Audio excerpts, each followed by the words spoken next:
না বুঝুন কমেন্টও জানাইবা আর বেশি বেশি ভিডিওগুলো শেয়ার হওয়া যাতে বেশিরভাগ স্টুডেন্ট দেখিয়া উপকৃত হতে পারে। ঠিক আছে, থ্যাংক ইউ। আসসালামু আলাইকুম। হ্যালো গাইজ, আসসালামু আলাইকুম। আজকে আমরা দেখব সপ্তম শ্রেণীর 1.1 ফার্স্ট নাম্বার যে অঙ্ক যেটা আছে 4639 থেকে কোন ক্ষুদ্রতম সংখ্যা বিয়োগ করলে বিয়োগফল একটি পূর্ণবর্গ সংখ্যা হবে। তাহলে এই প্রশ্নটা আসলে বোঝা যায় যে 4639 আসলে কোনো পূর্ণবর্গ সংখ্যা নাই। এখান থেকে আমরা এমন একটা ক্ষুদ্রতম সংখ্যা বিয়োগ করতাম যেটা বিয়োগ করলে আমরা একটা পূর্ণবর্গ সংখ্যা পাইমু। তাহলে কোন সংখ্যা আসলে বিয়োগ করা লাগবে? Let's solve it.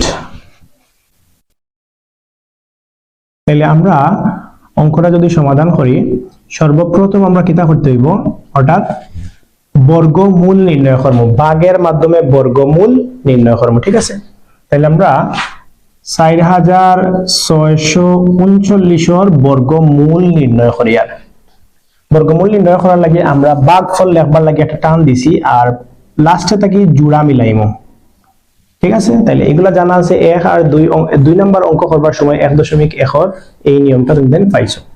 তাহলে এখন আমরা 46 এ ভাগ করতাম। 46 এ ভাগ করার লাগে প্রথমে এমন একটা বর্গ সংখ্যা নিতে হইব, পূর্ণবর্গ সংখ্যা নিতে হইব যেটা পূর্ণবর্গ সংখ্যা 46 এর সমান অথবা ছোট হইতো। তাইলে 46 এর খান্দাত হইল গিয়া 49, কিন্তু 49টা 46 এর চেয়ে বড় নেওয়া যাইতো না। তাইলে পূর্ণবর্গ আছে এর আগে 36, তাহলে 36টা নিতে হইব তার নিচে বিয়োগ করবার লাগিয়া। আর 36 এর যে বর্গমূল যেটা আছে, 36 এর বর্গমূল হলো 6, এটা যাইব ভাগফল। ঠিক আছে, তাহলে এরপরে বিয়োগ ভাগের নিয়ম অনুযায়ী 6 থেকে 6 গেলে কি 0, 60 থেকে 3 গেলে কি 1। ওকে, তাহলে ভাগের নিয়ম অনুযায়ী বিয়োগের পরেও আমরা সংখ্যা নামাই। যেহেতু ইনো আমরা জোড়া মিলাইছি, তাইলে লামানির সময় আমরা জোড়া সহ নামাইম। তাইলে 3, 9, দুইটা সংখ্যা নামবো 39। এরপরের নিয়ম জানা আছে, আমরা ভাগফলের যে সংখ্যা পাইমু ওটারে 2 দিয়া গুণ দিয়া ওখানে আনমু ভাজক বানাইয়া, তাহলে 6 দুগুণা 12। ঠিক আছে, ওকে। এখন দেখো এরপরের নিয়মটা, আমরা ওই জায়গা এমন একটা সংখ্যা বসাইতাম 0 তাকিয়া 9 পর্যন্ত। ঠিক আছে, এর বাড়ার কিন্তু কোনো সংখ্যা বনে যাইত না, 10, 11 এগুলা বনে যাইত না। 0 থেকে 9 পর্যন্ত এমন একটা সংখ্যা বসাইতাম যেটা অনবয়মু, ওটা আবার অহানব হইতো। আবার ইনো যেটা বয়মু বয়ানির পরে দরকার যদি আমরা ফার্স্ট বয় তাইলে হইলো 125। তাইলে ও ফার্স্ট ওগু দিয়া আবার ও পুরাটা সংখ্যারে গুণ করতে হইব, করিয়া অটার সমান অথবা ছোট হইতো। বাগর জেলা হয় আর কি সেই মলা।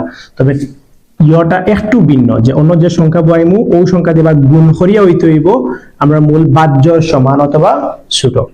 ওকে, তাহলে এখানে আমরা কত বয়াইতাম পারি? আনুমানিক দরকার আমরা যদি 8 বয়, 8 বইলে 8 100 800 হয়ে যায়। আর 8 28 কত হয় আমরা একটু যদি গুণ করিয়া দেখিলাই তাইলে সহজ হইব। 8 128, 8 দিয়ে যদি গুণ করি তাইলে 8 8 64, 4 হাতে আছে 6, 8 দুগুণা 16, 22, 2 হাতে আছে 2, 8 1 8 আর 2 10, 1024। তাইলে 1024 পর্যন্ত গেলে কি মনে হয় আমার লাগি ভালো হইবে। তাই বেশ 9 দিয়ে যদি দেই তাইলে 129 হইব, আবার 9 দিয়ে গুণ দিলে বেশি হয়ে যাব। তাহলে আমি 8 দিয়েও দিতাম পারি, আমি বললাম 8, তাহলে 8 দিয়ে গুণ করলে 128 এ পাইছি 1024, তাইলে 1024 বইম ওখানোর নিচে বিয়োগ করব। বিয়োগ করার পরে 9 থেকে 4 গেলে কি 5, 3 থেকে 2 গেলে কি 1। তাহলে ওই যে আমরা ভাগটা করলাম, ভাগ প্রক্রিয়া যে বর্গমূল বার করার চেষ্টা করলাম, মূলত আমরা ভাগফল পাইছি 28। এগুলো আমরা বর্গমূল এই মুহূর্তে হইতাম পারতাম না, কারণ ভাগ শেষ একটা রয়েছে। ঠিক আছে, তাহলে আমরা যেটা দরকার আছে কোন সংখ্যা ক্ষুদ্রতম সংখ্যা বাদ দিলে এই যে 4639 এটা পূর্ণবর্গ সংখ্যা হইব। তাহলে যেটা ভাগ শেষ রয়েছে ওই সংখ্যাটা যদি আমরা বাদ দিলে, আবার খেয়াল করো ভাগ প্রক্রিয়ায় বর্গমূল নির্ণয় করার পরে ভাগ শেষ যেটা থাকবো ও ভাগ শেষ ওটা যদি আমরা মূল সংখ্যাটা কি বিয়োগ দিলাই তাইলে আমরা পাইলাম একটা পূর্ণবর্গ সংখ্যা। বুঝতে পারছি? তাহলে আমরা লিখমু অতএব 4639 থেকে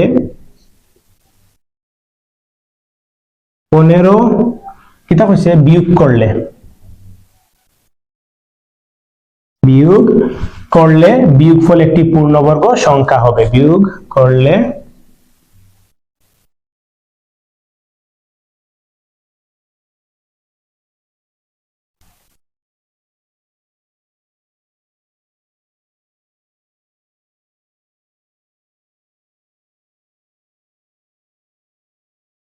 আশা